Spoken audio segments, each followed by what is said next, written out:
After weeks of back and forth, SAB Miller has agreed to key terms on a takeover offer by AB InBev. Together, the two brewers sell over 30% of the world's beer, and they would have a major presence in the US, China, Europe, Africa, and Latin America. AB InBev would get access to Africa, which is widely seen as a key market for growth. AB InBev will have to face antitrust scrutiny around the world, and the deal could take up to a year to close. The companies will have to navigate scrutiny in jurisdictions like China, the US, and possibly some Latin American countries. The deal has received unanimous approval from SAB's board of directors. The purpose of this transaction is to enhance our ability to serve new markets, particularly in Africa, Asia, and Central and South America.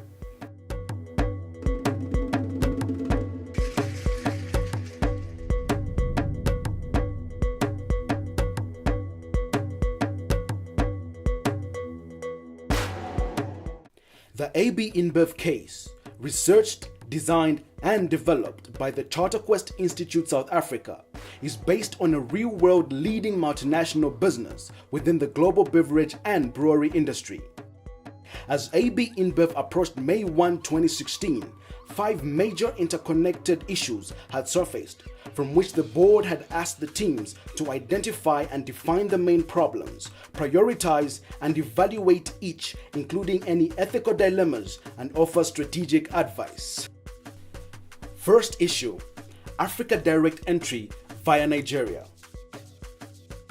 AB InBev had considered, prior to making the offer, and are still considering, in case the SAB Miller deal failed to close, alternative paths into the African market through a foreign direct investment in Nigeria. It entailed setting up a 140 billion Nigerian naira manufacturing capacity to also cater for export sales to other countries in West Africa.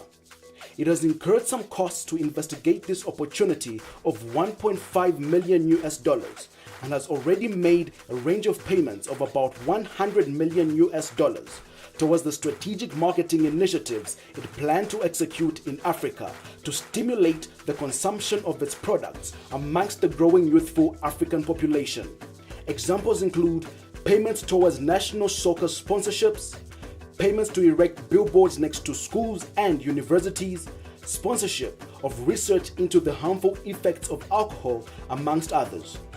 Through this investment, it would challenge Nigerian Breweries PLC and Guinness Nigeria PLC, both of whom currently control the Nigerian beer market, but also take on SAB Miller in Nigeria before launching an attack against its other Africa strongholds in South Africa, Ghana, and Zambia, amongst others. Second issue: B2B and downstream supply chain strategy in Southern Africa. If AB InBev acquired SAB Miller, it will leverage on its resulting bigger size and bargaining power to review SAB Miller's current B2B and downstream supply chain strategy for dealing with major supermarket customers who buy the drinks in bulk for direct retailing to final consumers. At the moment, these supermarkets seem to have a high power over SAB Miller, increasing the cost of serving them and impacting on profitability. AB InBev could take any of 4 strategies to respond. 1. Stop selling to the least profitable supermarkets. 2. Persuade the supermarkets to reduce the number of cost-generating activities. 3. Venture into direct retailing to consumers. And 4. Introduce new technologies to reduce the cost of the cost-generating activities. Third issue: integration, synergies, and execution risk. On announcing the takeover offer, AB InBev's share price rose by only 1.8%, far below the 25% expected. An investor survey has uncovered 2 major market uncertainties. 1. The deal may be overpriced, and 2. Despite AB InBev's past mergers and acquisitions track record, the SAB Miller case is just far too large and complex to successfully realize the envisaged cost and revenue synergies in the 4 years proposed, especially in the light of heightened anti-competitive, trade union, and other teething execution risk factors. Fourth issue, environmental hazard in China.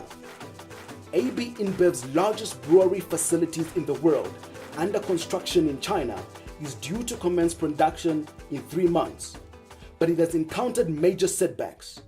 Local protesters are claiming that the contracted construction workers on site have been discarding waste building materials in a nearby river, polluting the waters and impacting wildlife. The situation has aroused local media interest, and the senior official is proposing a range of measures to deal with the situation. So we have to have an environment that's sound. Fifth issue, deal funding strategy and group financial performance. When Carlos Brito, CEO of AB InBev, on 11 November 2015 presented his final cash offer of $105.5 billion, which SABMiller accepted, it was clear the group would need to go into the capital market to raise this cash. AB InBev had back in January 2014 set its 5-year strategy around 3 strategic priorities. 1. Undertake mergers and acquisitions whenever growth starts to slow down. 2. Prioritize cash to pay for acquisitions ahead of special dividends or share buybacks. 3. Integrate acquisitions to realize cost and revenue synergies ahead of schedule. The group had also set 3 financial objectives of 1. Grow dividends per share by 10% year-on-year. 2. Deliver total shareholder returns of 14% year-on-year. And 3. Keep gearing below 40%.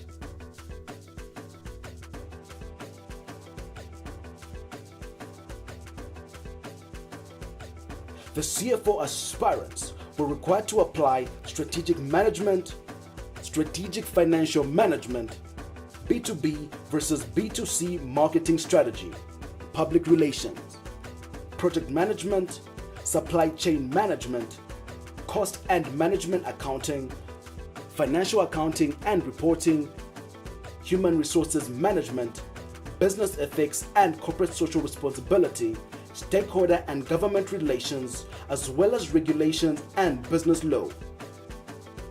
The CFO junior aspirants were required to apply accounting, business studies, mathematics, and economics. If only solving an alcohol business challenge was as sweet as the alcohol itself. Best wishes to the teams.